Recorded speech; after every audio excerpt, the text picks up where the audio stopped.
Nashville Predators split the weekend series in Canada, but are problems starting to pop up for the Nashville Predators? Plus, Juuse Saros with another big game. Is he officially back? And a wild play between two former Nashville Predators, just part of a rough weekend in terms of revenge plays. What does the NHL need to do to stop stuff like this from happening? We'll talk about it on today's Locked On Predators podcast. Your Locked On Predators, your daily podcast on the Nashville Predators. Part of the Locked On Podcast Network, your team every day.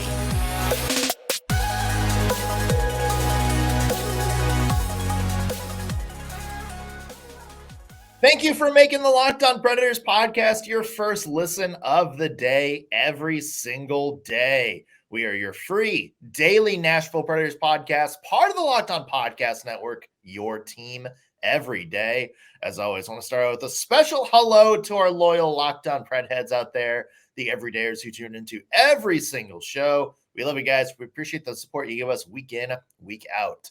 I'm Nick Morgan. I'm a writer at Penalty Box Radio, and I have a partner in crime. You do. I'm Ann Kimmel. I am a writer at the Hockey News. Today's episode is brought to you by Sleeper. Download the Sleeper app and use promo code LOCKEDONNHL to get up to a $100 match on your first deposit. Terms and conditions apply. See Sleeper's terms of use for details. All right, a up and down hockey weekend for the Nashville Predators this weekend. Of course, a loss to Toronto followed by a win in Montreal. Juuse Saros, the story of those games, and of course, a couple of heated moments around the NHL this weekend that are getting a lot of people talking. We'll get into all of that on today's show, but we would be remiss if we did not acknowledge the hurt a lot of you guys are feeling from these storms that happened over the weekend here in Middle Tennessee. Just bad images coming around from all parts of the state.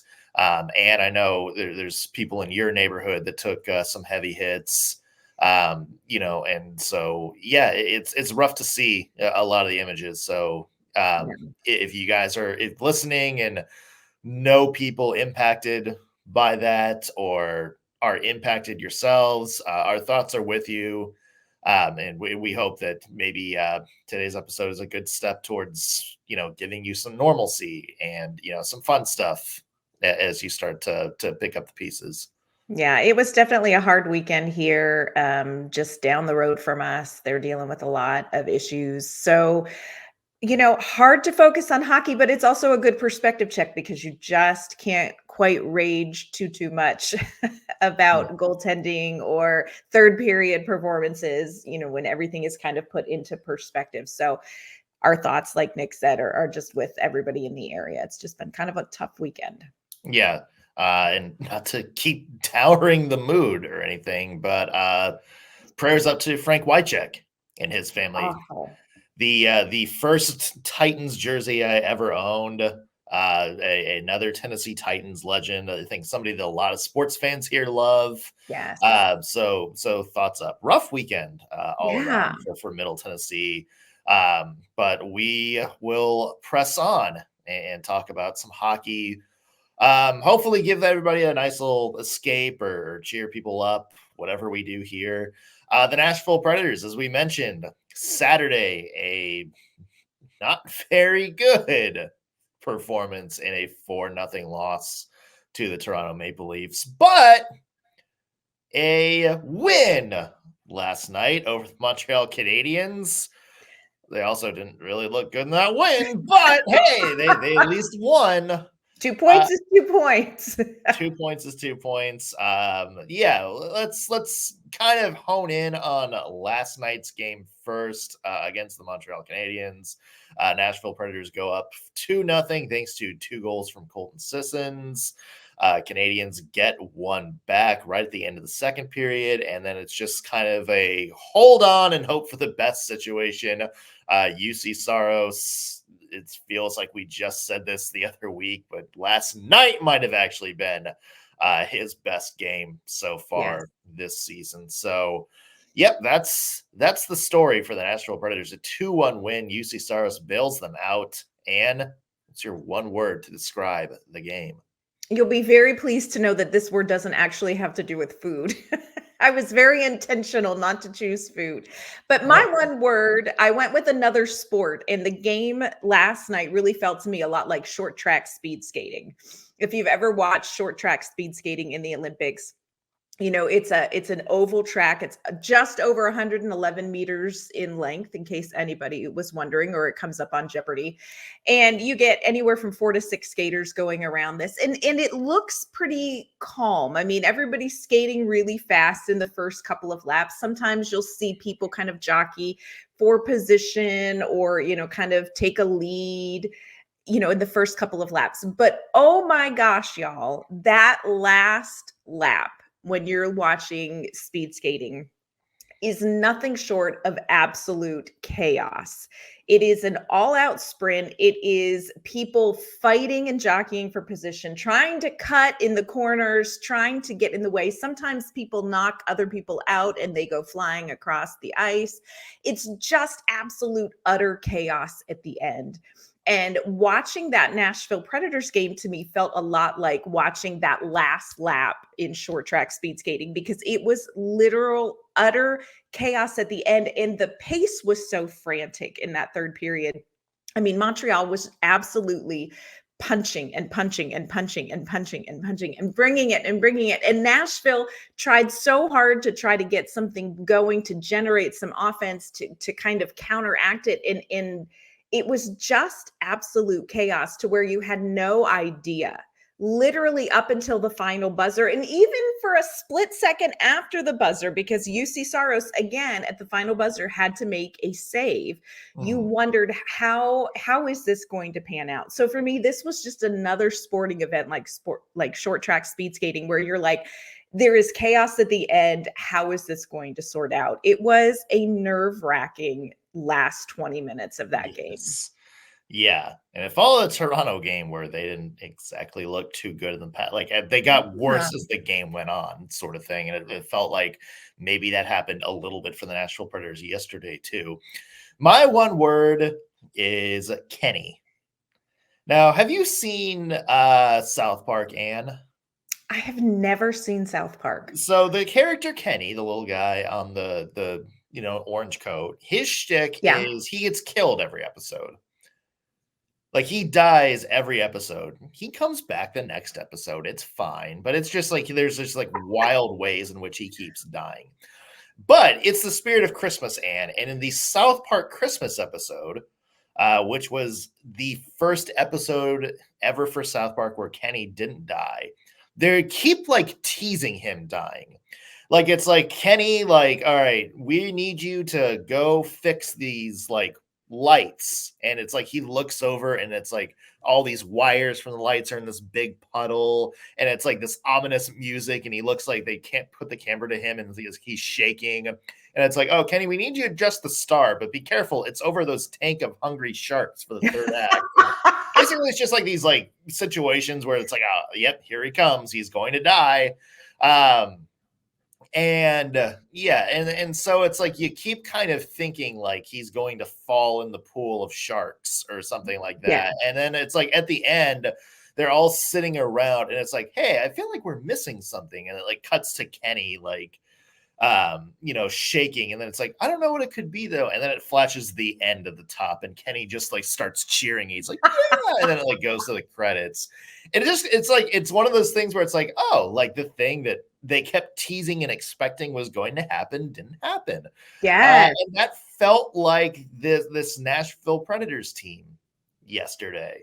Like, it just felt like you saw moments in the third period where it's like you're adjusting the star above the tank of hungry sharks. Like, it's just like this is it. Like, right here, this is the tying goal. This is where the momentum is completely going to switch. And then Juuse Saros was the Christmas miracle that just happened to kind of hang on and, give the Nashville Predators a little bit of an out. But it just felt like there's so many moments in that third period. I was like, this is it. Like, this is where the game tying goal happens. And then it didn't happen. Thanks to Juuse Saros. I know. I love that. We did get some great one words too on Twitter. Just wanted to share. Kevin Walker's one word for last night's game was tough, as in this team is tougher than a $2 steak, and they're beginning to really show it. I like that. Clay Phillips, one word, won. Is that not all that really matters in the end? The Nashville Predators won. No style points in that game, but they won. JB at Nashville said snossus. There we go. There's that a throwback to 2014, 2015. That's right. That's right. The stupid seal said, whew. Yeah, though that sums it up. Those are words. I love the snossus though. I think they should sell a snossus jersey, like a legit snossus jersey. There we go. High quality. I feel like for a while, like we were definitely getting a lot of snossus content. Yeah. You can never get enough snossus content. Yeah. Thank you, Fanatics, soon to be official jersey provider of the NHL. Maybe we will actually get another snossus jersey because of this. Because Juuse Saros or Ryan McRiley on the ice. Yeah, something. So much potential, y'all. Yeah, the possibilities are endless. Speaking of Juuse Saros, Juuse Saros had himself a fantastic weekend, and he is on a fantastic stretch run right now. Is he officially back? That's a conversation we're going to have in just 1 second. But first, want to mention today's episode is brought to you by eBay Motors. Passion, drive, and patience. That's what brings home the winning trophy, and it's also what keeps your ride or die in the garage alive and well. eBay Motors has everything you need to maintain your vehicle and level it up to peak performance, from superchargers, roof racks, exhaust kits, LED headlights, and much, much more. Whether you're into speed, power, style, eBay Motors has got you covered. With over 122 million parts for your number one ride or die, you'll always find exactly what you're looking for. And with eBay Guaranteed Fit, your part is guaranteed to fit your ride every time or your money back. Because with eBay Motors, you're burning rubber and not cash.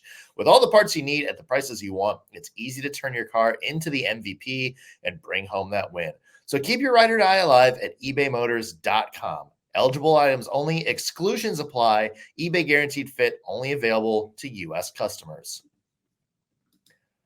All right, Ann, a big storyline for the Nashville Predators over the past little bit has been Juuse Saros. Mm-hmm. We mentioned in that Montreal game, probably don't get that win unless Juuse Saros steps up. 36 saves on 37 shots. As Alex Doherty pointed out, over the past 4 games for the Predators, Juuse Saros, .954 save percentage, 150 goals allowed, or 1.5 goals against average, 4-0 record. And when you date back to January 20th, which was that Colorado win, Juuse Saros has won 9 of his last 10 starts. So, is Juuse Saros back, Ann? I think so. I want to say 100% yes. And here's the thing. I think we need to get a couple more games under our belt for Juuse Saros. But we've always talked about Saros he's a crock pot. He's not a microwave. And so it's going to take him a little bit. I think what was so hard this season is that his November was tough. Saros had a bit of a tough November. He had an .868 save percentage through his November games. And there were some really tough games in there in November. And I think by like mid-November is kind of where we're used to seeing Saros sort of kick in. Now, big picture, that is a little bit of where this tide turned for Saros. But I think we were kind of surprised, not necessarily by, at least for me, not so much by the wins and losses, but by some of the performances of Saros. There were some saves that you saw in some early games where you were like, Saros, like normally Saros would get that save. I think there's a couple things to it. I think obviously that's just kind of, he's a crock pot, takes him some time to warm up. But I also think you can't underestimate the fact that he's got people playing very differently in front of him. It's a different system. And so he's got to make adjustments. And let's face it, the defense situation in Nashville still isn't nailed down. He still can't know for certain what's going to happen in front of him, because the defensive pairings, I mean, you look at from the game Saturday night to Sunday night, very different blue line. So I think there's some factors going into it. Is Juuse Saros back? I would say I'm not sure he ever left, but yes, I think everybody is starting to feel more confident, where when you see what we saw in the third period last night, there's a part of Predators fans at this point who go, Saros could still bail us out of this. Yeah. Saros, we've seen enough in the last couple of games to go, you know what? This is horrible. This is a train wreck.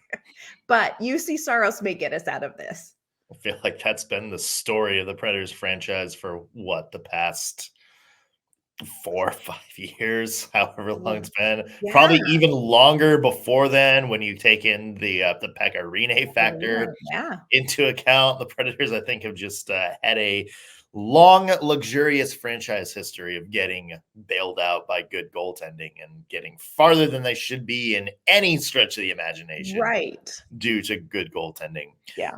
And you hit on something that, was kind of my point, Anne, was just like, the types of saves we're seeing from Saros, because it looks more like the Juuse Saros from last year, like the sequence last night where it was just, kind of bang, bang, like, a shot by Montreal, a rebound would get knocked in front, and then Saros would kind of recover quickly to get the second chance opportunity.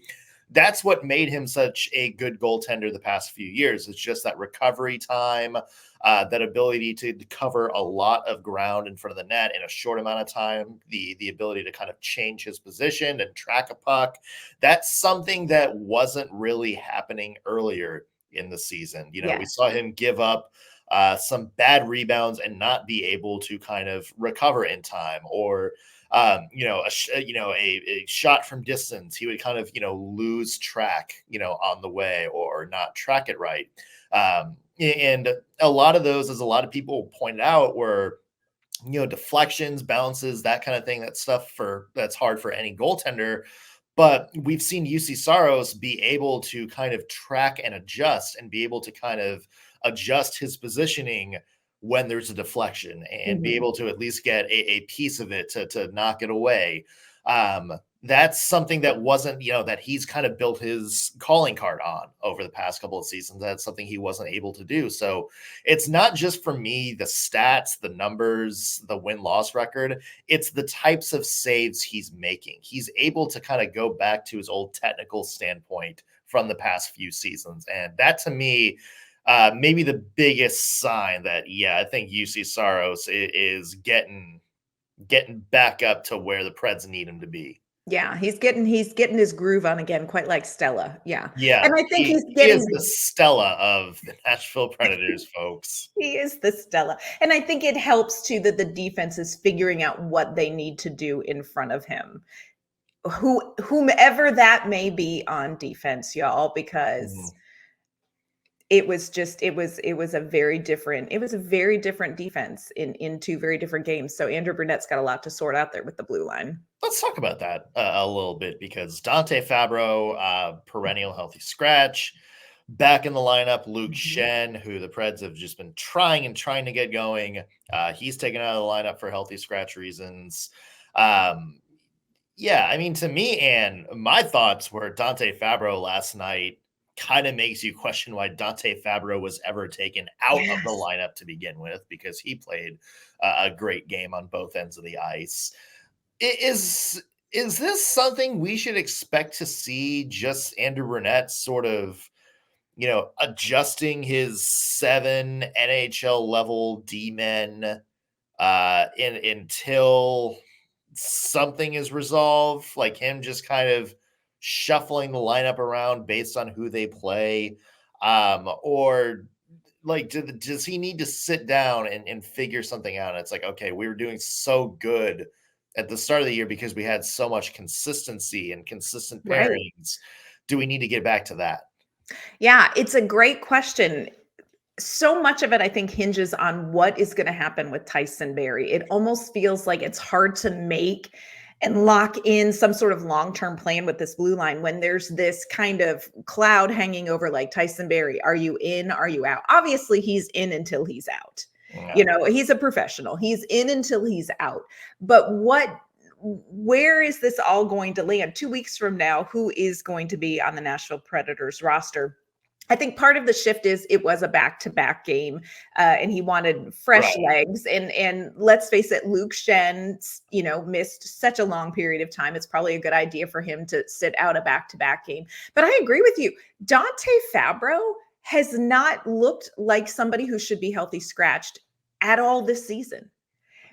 So there is something to be said for, like, you need to nail this down at some point in time. And I thought, you looked at the pairings that they had in the game last night against Montreal. You had Josi with Fabbro, which we have seen be very successful this season and in previous seasons. You had McDonough-Carrier, which is another great pairing there too. So I really wonder, what is Andrew Brunette's plan?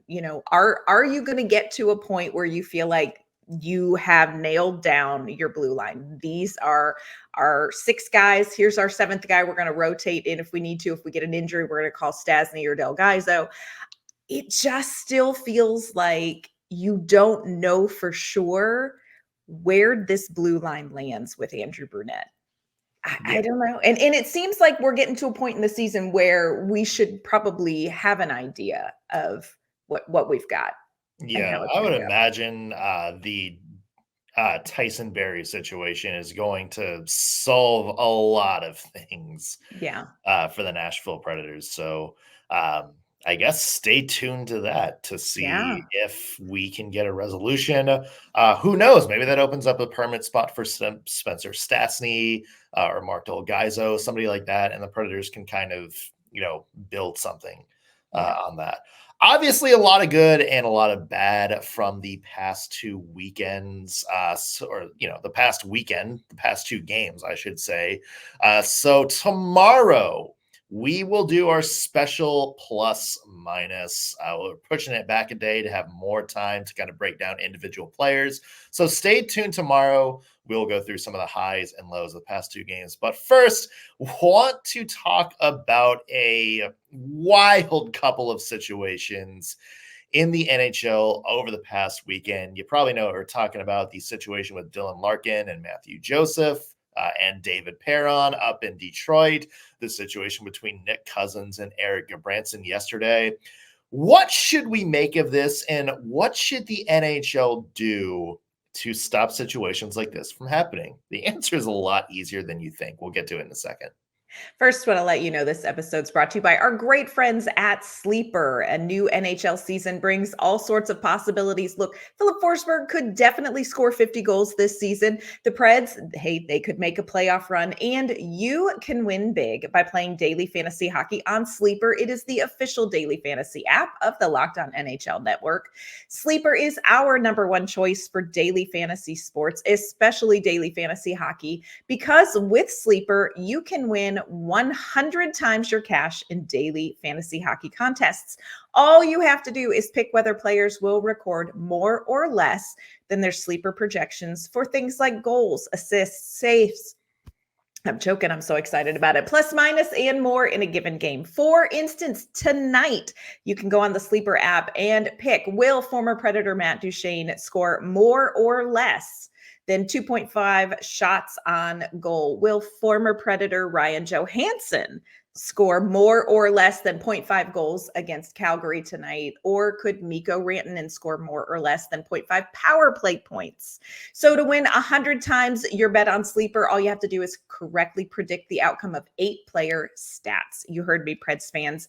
100 times your money playing daily fantasy hockey with Sleeper. So start paying attention and nail your picks so you can win big. Use our promo code LOCKEDONNHL and you'll get up to a $100 match on your first deposit. Terms and conditions apply. That's code LOCKEDONNHL. See Sleeper's terms of use for details and locational availability. All right. So a couple of, let's say, tense situations here in the NHL this past weekend that has a lot of people, a couple of locked on hosts, all up in arms. So there's two situations in question here. So in Detroit, I'm sure a lot of you people have seen this. We had Mathieu Joseph from the Ottawa Senators hit Dylan Larkin in the back of the neck, bottom of the head. Larkin wound up falling forward into another player, was knocked unconscious on the ice. In retaliation, David Perron comes over and basically just two-hand cross-checks the Senators' Artem Zub in the side of the head. Then we flash forward to yesterday's Columbus. Should mention that Mathieu Joseph not ejected, David Perron ejected in that situation. We had a situation yesterday between Columbus and Florida. Nick Cousins, former Nashville Predator, hits Erik Gudbranson from behind into the glass. Gudbranson goes like kind of reverse table folds into the boards and glass, is kind of stunned for a moment, goes after Nick Cousins. Nick Cousins is only given a minor for boarding on that play. Next shift, they're out there together. Erik Gudbranson, what can only be assessed as a pro wrestler taking 100%. On a quote unquote local talent, body slams Cousins to the ice and just basically goes for the MMA knockout 100%. On him. Erik Gudbranson ejected, Nick Cousins not. We got word that the NHL player safety is going to talk to both Gudbranson and Perron. No word on either of the two people who I guess started each situation. So those are two revenge plays in the NHL this weekend. Anne, I guess what are your thoughts on the whole situation? A couple of thoughts. First of all, I think just in life, as in hockey, it's always the second guy who's going to get punished for it.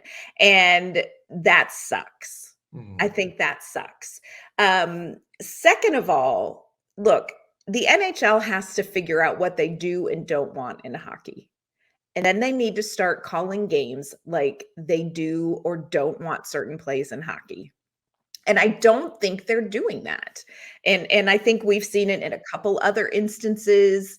I personally feel this way a little bit about the fact that the hit on Alexander Carrier, Crickets, Kaprizov, not that I feel like he was necessarily intentional, but if you're going to hit to the head and you're the NHL and you say we aren't allowing hits to the head, you better get on it.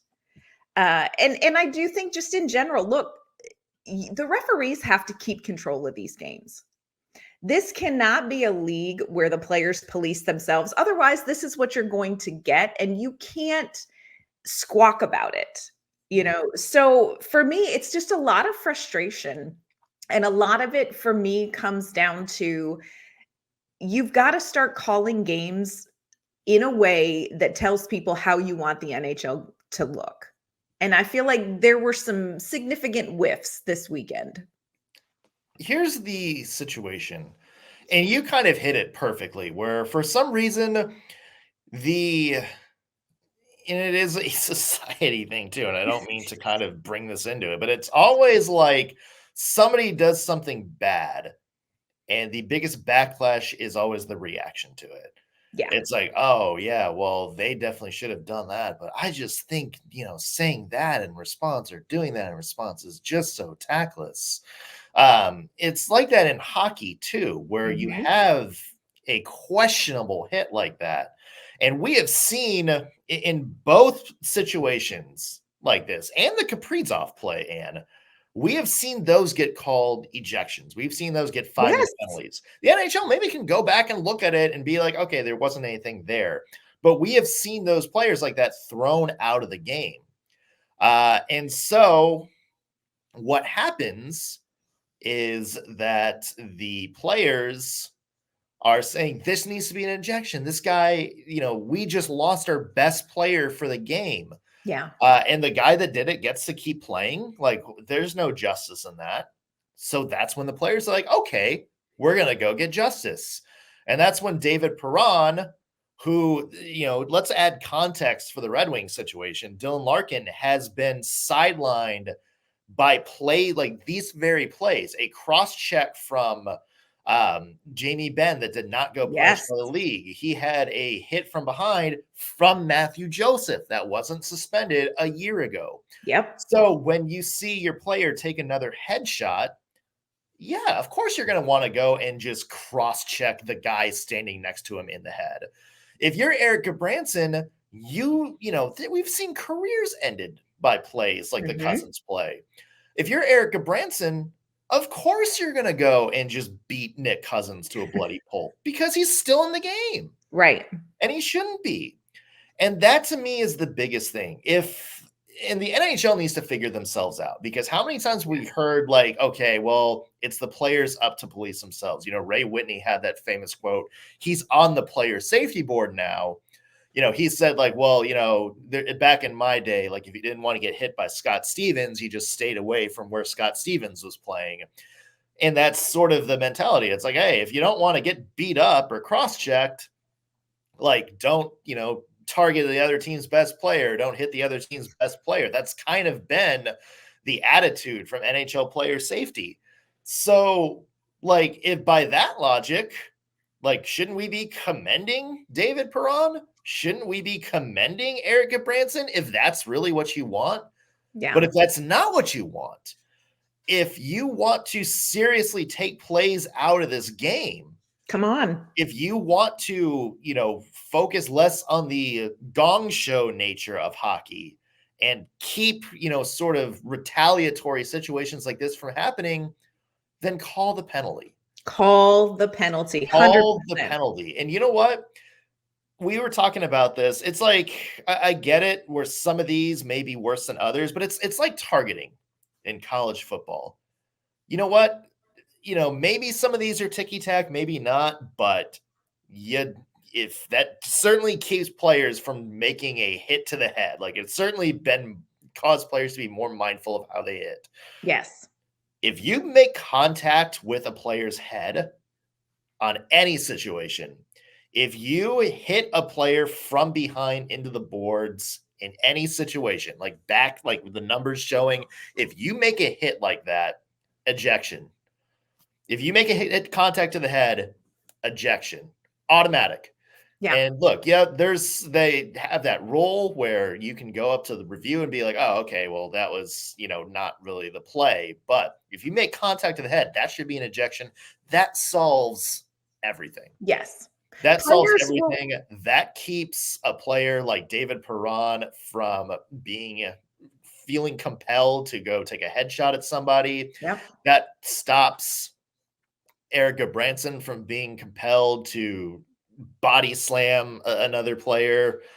It stops all that. But the NHL needs to get their shit together, and figure out how we want to police this, because what we've seen is so inconsistent and so unserious and so unfrustrating that nobody in the NHL trusts that there's going to be justice for plays like this. 100%. That's it right there. Is that nobody believes that there's going to be consistent play calling that shows this is acceptable in the league and this is not acceptable in the league. And until the NHL starts consistently calling these things and players learn, hey, I have to adjust my decisions that I make in a game or I'm out of the game, this stuff is going to keep happening. It's on the NHL. Yeah. I mean, it comes down to it. Yeah. Look, and one, yeah, like it's just a basic thing that I think needs to happen. And the fact that it hasn't happened yet, it's just so inconsistent. Like, you can't say like, well, we're up to the players to kind of police themselves and all this. You can't clutch your pearls at what David Perron or Erik Gudbranson did, and then also be like, start breaking down the hits and be like, oh, well, Yeah, Alexander Carrier or Dylan Larkin got hurt. But if you freeze frame this, Yes. and you could see that his eyes, even though he made contact with his head, his eyes were actually looking at, like, the minute you do that, the more compelled that a player is just going to cold cock someone. 100%. Yeah, let us know your thoughts on that if you're listening, unless you're a Senators or Panthers fan, because I don't want to deal with you. Yeah, let us know, leave us a comment, and all that, either on our YouTube page or tweet us at LO_Predators. That's going to do it for us on today's Locked On Predators podcast. Thank you for making us your first listen of the day. We will be back with Plus Minus tomorrow.